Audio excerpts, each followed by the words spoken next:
Kagat ng pusa nung bata pa ako. Kung tatanungin nyo, oo, nakagat na ako ng pusa nung bata pa ako. Kinder or grade 1 na yata ako nun. Basta maliwanag, hindi pa ako nag-grade 2 nun. Tapos, maliit pa ako nun, panigurado. E di syempre, meron kaming pusa nun na ang pangalan ay King. Oo, King. Hari. Yon, King. Madalas, tinatawag ko siyang Kuting. Kasi bata pa siya nun. E di, hayon. Yun kasi yung paborito kong pusa eh. Pinapakain ko, kaya sobrang taba ng pusa na yun talaga. Tapos, palagi nakikipag-away dun sa barako. Kaya, puro kalmot, kagat, yung katawan niya. Tapos, inaalagaan ko rin yun eh. Pinapakain ko, minsan nga, nilalagay ko dito sa may kinakandong ko. Tapos naman, isang araw, habang pinapakain ko siya, binigyan ko siya ng malaking buto. Yung meron pang laman-laman na konti. Tapos, sinawakan ko siya sa kanyang ulo na parang pinupuri. Tapos naman siya, nagalit. At ako'y kinagat. Siyempre, galit na galit ako nun. At, siyempre, bata pa tayo nun, umiyak. E di, siyempre, ano na nga ba nangyari doon? Pagtapos kong makagat ng pusa, naghugas agad ako ng kamay. Tapos, sinugasan ko yung parteng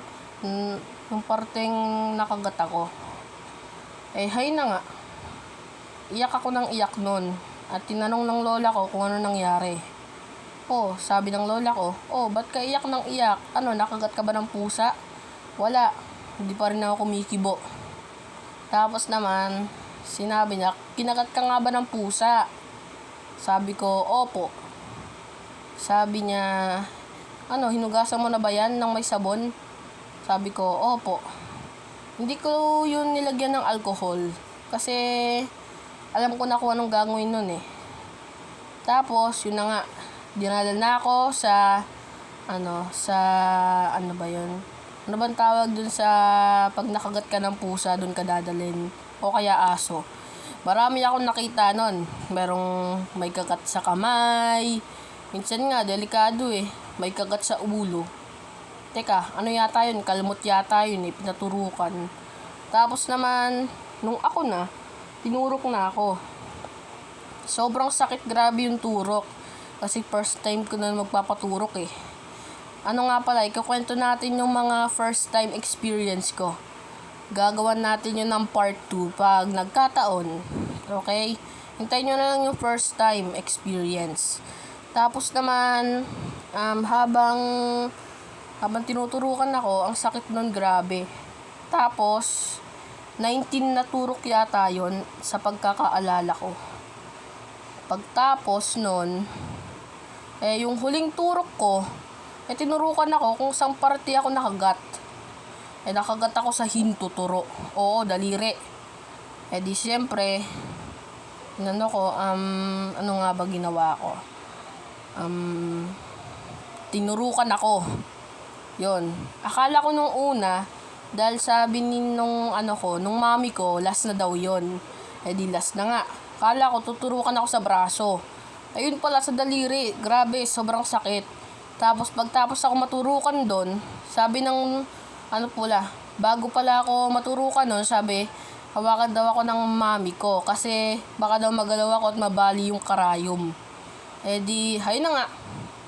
Tinurukan na ako. Nanginginig-nginig pa nun yung kamay ko, pero pinigilan ko talaga kasi baka mabali yung karayom. Di, hay na nga. Tinurukan na ako. Sobrang sakit. Pagtapos, pagtanggal ng karayom, yung panturok, di, kumuha naman yung, nung nurse yata yun, ng bulak. Tapos, tinapal na dun sa sugat ko at nilagyan ng maliit na tape. Hay na, sabi nila, pagka-uwi daw namin, wag daw agad-agad tanggalin. Pag tumigil na daw yung pagdudugo, tsaka na daw tanggalin. Di yun, tinanggal ko na, makalipas ng 2 oras yata yun. Tinanggal ko na. Yun, okay na. Okay na ang lahat. At pag uwi ko, sinipa ko yung pusa na namin yun. At para bang pinagsisihan yung mga ginawa ko sa kanya. Bye-bye.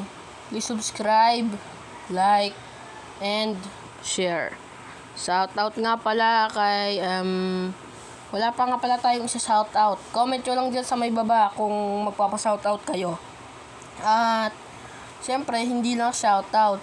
Pwede nyo sabihin kung nagustuhan nyo ba ang aking video, natuwa ba kayo, nagulat ba kayo, or na-curious ba kayo dun sa may pamagat.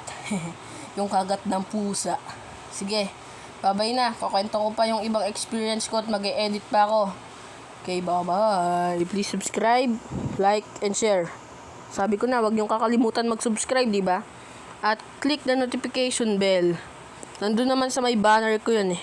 Okay, bye-bye. Please subscribe, like, and share. Shout out sa inyong lahat ng mga nanonood ngayon.